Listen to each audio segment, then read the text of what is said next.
right into our next media availability, and that's Joey Logano. He drives the number 22 Shell Pennzoil Ford for Team Penske. And Joey, talk about the challenges that Dover provide for a driver like yourself, and then also the new lower downforce package, bringing it to Dover. How you think that will play into the strategy and how things will go this weekend for everyone? I think there's a lot of unknowns coming into Dover this week with the new tire, possibly limited practice today, determining kind of how weather is here. I think when you look at this low downforce package, it's been better everywhere. And I think here's going to be one of those tracks that we're really going to notice it. In the past, this has been a track that's been really hard to get to the right side of a car because of the wake that it sends off. So I'm thinking with a smaller spoiler on it, the wake should be smaller, and you should be able to widen the track out some. Anytime you take downforce off a car, you take grip away from a car, the track widens out. So I assume that cars are going to be pretty high. Like I said, some of that's still an unknown to kind of compare to see where that's going to be, but I would think that track's going to widen out quite a bit, especially in the Cup race. When you have limited grip into the corners and you're sliding around, the car's just going to kind of let it float up top and then try to get that big run up off. There's still going to be cars running around the bottom, and that still may be the fastest way, but I do think the track's going to open up some and be a little better race. We'll take questions now for Joey. If you have one, raise your hand. We'll start in the back with Mike Embry.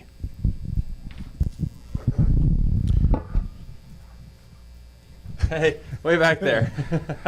Mike Embry, USA Today.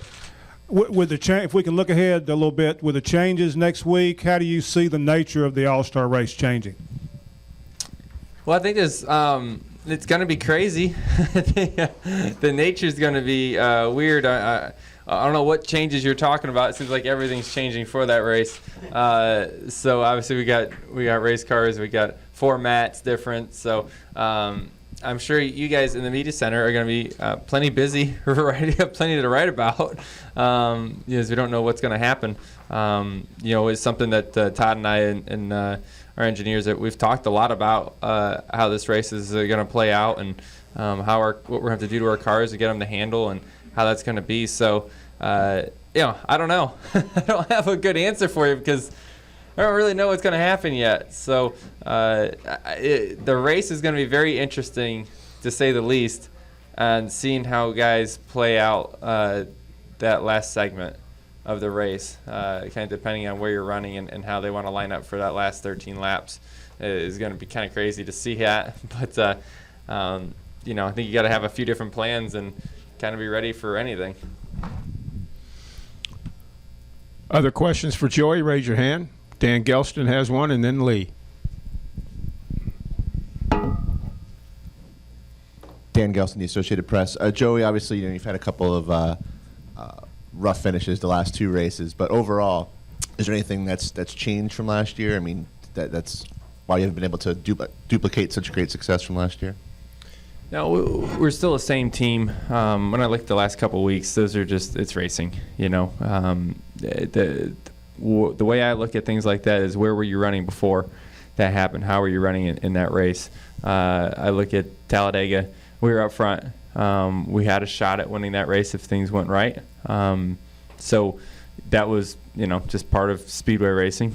Last week's wrong place at the wrong time, and did I feel like we had a shot at winning that race? Most of the race, no, I didn't. Towards the end, I feel like we made some really good gains on our car that it became a winning car. I just had to get there. And I felt like the move that I made going into that corner to commit to the top was the right move. I'd do it again tomorrow. Just things happen, It's end of the race. Everyone's racing hard. It's no one's fault, I don't blame anyone for racing hard. I love that people race hard. We should race hard. That's what this is all about. But unfortunately, they started crashing. I couldn't see anything, and next thing you know, the front end of the car was killed. So just kind of an unfortunate situation, but it happens. It's racing. You can't hold your head down about that. You got to move on, and I feel like as a season, we want to break through and get our first win. We do have some good racetracks coming up for us. I feel like all these racetracks are good for us at this point, but we really want to break through and get that win.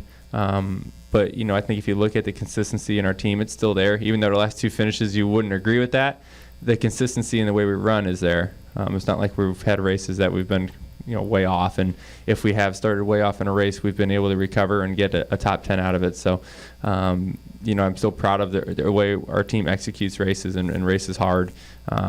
We just haven't really got the finishes the last few weeks to really show for that. Go ahead, Lee. Lee Spencer, Motorsport.com. Do you guys have a regular rain routine where, if it's questionable whether or not you'll get practice, get qualifying in, what you guys rely on to put yourself in the best position going forward to race day? And then I have a follow-up.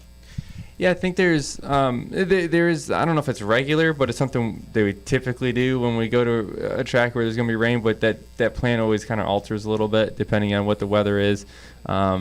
Qualifying's not looking too pretty with at least the forecast, but who knows? It can change anyway. But when that happens, it goes to practice, right? It goes to practice speed. So all of a sudden, practice speed becomes a lot more important than what it typically is. A lot of times you make 1 or 2 qualifying runs and say, okay, we'll work on this and work on that. But in this particular case, today, practice can become qualifying.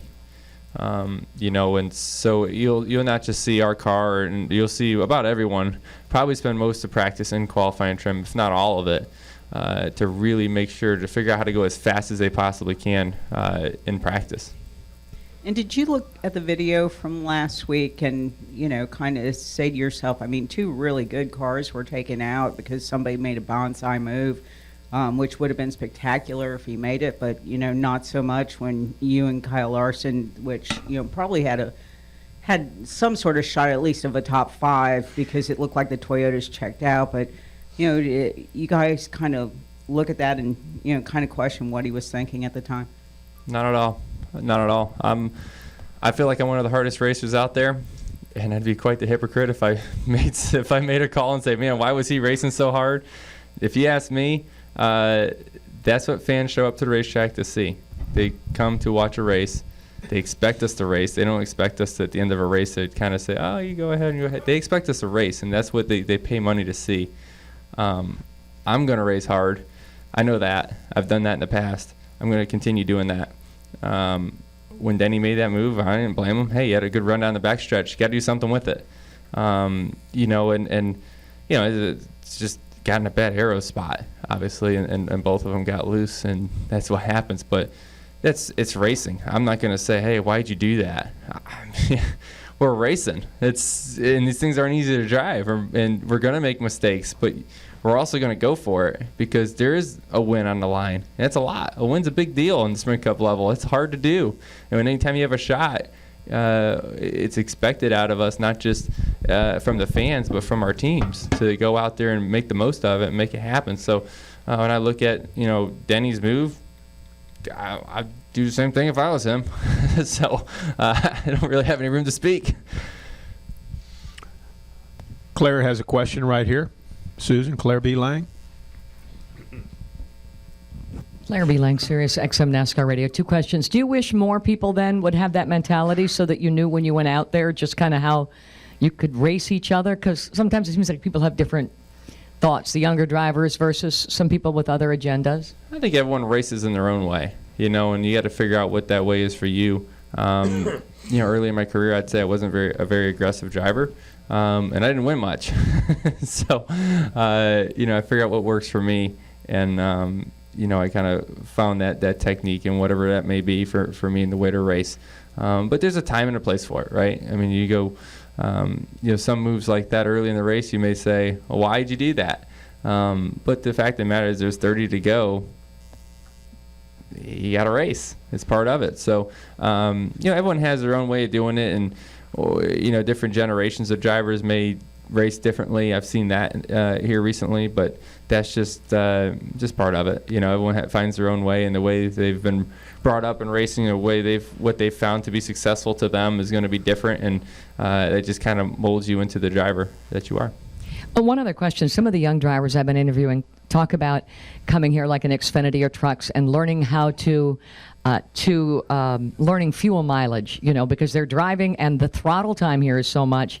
And you really kind of have to learn that on the track. Can you talk about that, address how you learn to do that, and how in the races we have this year, the younger drivers are having to learn how to save fuel, and it's something you got to learn on the track. Yeah, it's tough. Anytime you have to slow down, it's really hard for me.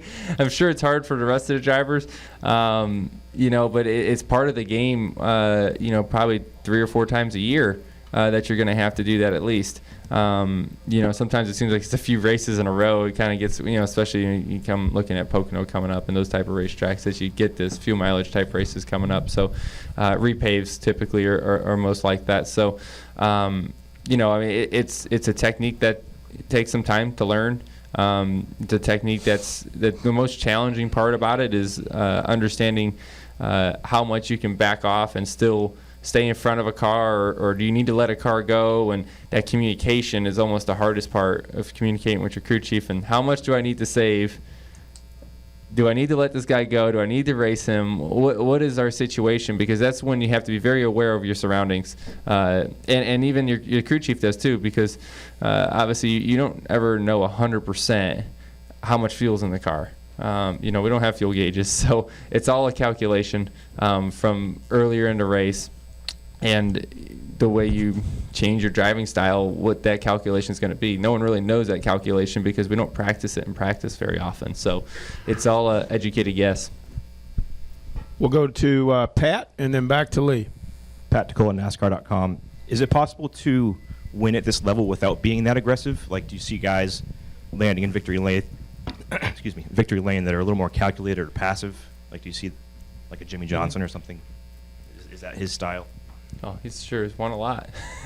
that guy's done pretty good in this sport, as if I've watched lately. But, it depends. Like I said, it depends. Sometimes you don't have to make moves like that to win, right? If your car's fast enough, you're just up front and you don't have to make spectacular moves. But I've also seen that a lot of people win with cars that aren't the winning car a lot of times, and that's from making spectacular moves and gutsy calls on the racetrack, and whether it's on pit road or wherever, that aggressive look at things is sometimes goes wrong, like we've seen before, but sometimes goes really right, and you have a 5th or 6th place car win the race. So I think it's entertaining. Is there more than one way to win a race? Of course there is, and that's why you have to change your approach to each track and each race and scenario depending on what you have that day. Go final question right here with Lee. Thank you. To kind of follow up on that incident and talking about the aero a little bit, I know you guys are really working on these cars despite the low downforce. You guys have gotten some of that downforce back, and however it is, the engineering wizards do that, right? So is what we saw in that situation, because it was badass racing, but is that going to be a product of this car? Are we going to see more aero situations like that when you guys do get together and try to pass? And I don't know if you can put on your engineering hat, but is there anything that can be done that maybe you could execute that kind of pass and not worry about the cars being so aero dependent? And perhaps if the tires had been a little bit softer, there's a whole, you can't have like A without B and C in engineering, but you know what I'm saying. Yeah, I understand where you're getting to. Product of the car. Is there ways that we can make it better? There's always room for improvement, right? You can always make anything in the sport we can make better. We can make our cars better. We can make the tracks better. We can make anything. You name it. There's always room for improvement. That's the nature of where we live. But is the aero part of it is we're going 200 miles an hour. No matter what we do, there's always going to be we're going to rely on air to a certain extent. We rely on it less today than we did last year. So we're able to make moves and be closer to cars than we were last year. So it's an obvious and definite step to be better in that department as far as having close racing. But if you look at it, I mean, if you compare it to Martinsville, right? Martinsville is one of the slowest racetracks we go to. Cars can get right next to each other, bump and bang, and you don't really see them just get out of control and crash because we're not relying on air so much because we're going slower. When you go to Kansas, it's one of the fastest racetracks we go to, especially mid-corner speeds, that we're relying on air that much because we're going so fast through the corners that when you lose that air, the cars become out of control. But with that being said, we've made a step to the good on that with the rules package that we have today. So definitely we know we're going in the right direction. Do we all want more? Yeah, of course we want more. We want to be able to run side by side and all that. Is that ever going to happen? It's probably never going to be perfect, but we're making gains on that, and the racing's definitely getting better, and we're seeing that every single week, that the racing's better and we're able to race closer. So that's important to see that. But it's something that we're always going to rely on it when we're going fast, right? Because that's what makes speed in our race cars a lot of times. It's just aero downforce. So when you lose that aero downforce, the cars obviously don't handle as good. And no matter what, we're punching a hole in the air. Unless we're driving these little tiny cars out there, we're going to be punching a hole in the air, and that's part of it. Joey, thank you so much, and good luck this weekend at Dover. Appreciate it. Thanks, guys.